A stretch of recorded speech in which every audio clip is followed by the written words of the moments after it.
21 तारीख के बाद नल एंड वाइड होगा जो मौजूद है। आपकी नल एंड वाइड नहीं होगा, कोई आइन आपने खुद कहा है अभी जब तक इलेक्शंस नहीं हो जाते care taker setup will continue.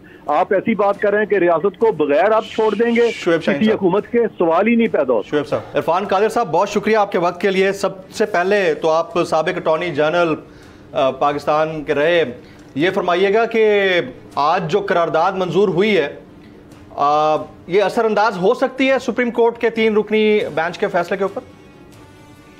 देखें, ये एक प्रोटेस्ट उन्होंने किया अगेंस्ट एन इंडिविजुअल जो कि सारी इंस्टीट्यूशन को अपने कंट्रोल में करना चाह रहे हैं, जिसको कि सुप्रीम कोर्ट के अपने जजेस ने वन मैन शो से ताबीर किया है। और पार्लियामान का जो मकसद है वो सुप्रीम कोर्ट को स्ट्रेंथन करना है, ना कि एक इंडिविजुअल को स्ट्रेंथन करना at the cost of supreme court. क्योंकि अभी तक एक फर्दे वाइज जो है वो इंस्टीट्यूशन को चला रहे थे और इंस्टीट्यूशन को आप इंडिविजुअलाइज नहीं कर सकते, लेकिन इंडिविजुअल जजेस को आप इंस्टीट्यूशन को एम्पावर करके इंस्टीट्यूशनलाइज कर सकते हैं। तो पार्लियामान का इसके अलावा कोई मकसद नहीं था। अब बहरहाल जजेस का फैसला तो जजेस का फैसला है सर, प्रोटेस्ट तो अपनी जगह पर है, लेकिन अगर ये हुआ है तो जजेस का फैसला तो अपनी जगह पर रहेगा ना?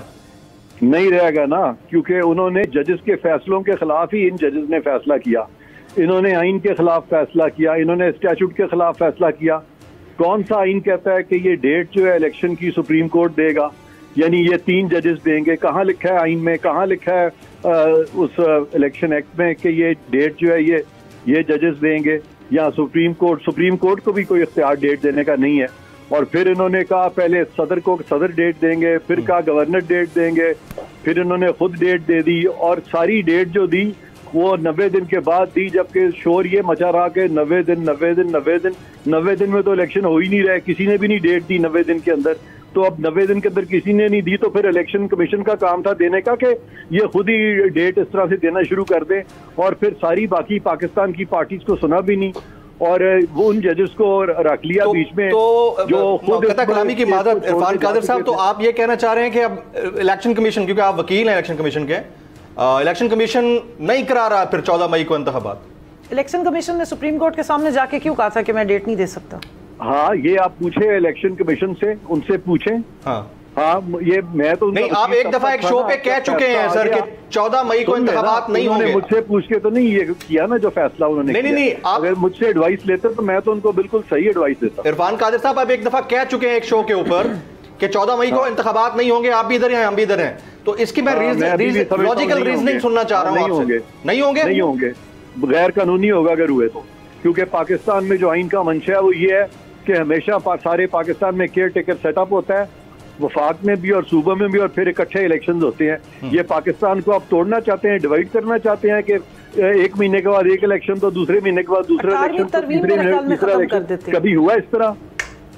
अच्छा, तो अब ये जो केयर टेकर सेटअप 21 तारीख के बाद नल एंड वाइड होगा जो मौजूद है, आपकी नल एंड वाइड नहीं होगा, कोई आइन में। आपने खुद कहा है अभी जब तक इलेक्शंस नहीं हो जाते care taker setup will continue. आप ऐसी बात कर रहे हैं कि रियासत को बगैर आप छोड़ देंगे किसी हुकूमत के, सवाल ही नहीं पैदा होता। शुएब साहब, अगर आपको ये वीडियो पसंद आई हो तो सब्सक्राइब कीजिए और बेल आइकन जरूर हिट कीजिएगा। तो नजर आ रहा है सामने लिखा हुआ है जुल्म मिटने के लिए 2 चीजों से मिटेगा भाई। एक, अदल की कुर्सी पे जो लोग बैठते हैं ना, वो अदल के हिसाब से फैसले करने लगे।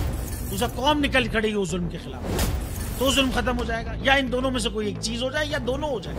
अगर 420 का मुकदमा था, उस वक्त अदलिया में जो लोग बैठे हुए केस देख रहे थे वो पूछते ना यार चीट हुआ कौन है, जब उनको दिखता कोई चीट नहीं हुआ केस खत्म कर देते। तो जालिम जुल्म कर ही नहीं पाता। 9 जजेस ने नोट बिफोर किया मेरे केस को यार, 1.5 साल चला। शख्सी जमानत का केस, सेम केस इस्लामाबाद में कर दिया। एक ही इल्जाम पे 2 केस हो नहीं सकते भाई। मतलब 60 दिन का वक्त होता है, 102 दिन के बाद मैं जीत गया, केस बरी हो गया, 102 दिन के बाद अपील फाइल की, एक्सेप्ट कर ली। नहीं करते ना एक्सेप्ट, खत्म हो जाता ना जुल्म यार। भरी अदालत में मुझे बरी कर दिया, फिर पता नहीं क्या हुआ 2.5 घंटे बाद का नोट बिफोर, मैं नहीं सुनता ये केस। खड़े रहते अपने फैसले, मिट जाता जुल्म। अल्लाह ताला ने बिठाया इस इन कुर्सियों पे इनको यार, ये अल्लाह ताला की तरफ से फैसले करने हैं। तो या तो ये फैसले आएंगे, जुल्म मिट जाएगा, या कौम खड़ी हो जाएगी। जुल्म के खिलाफ।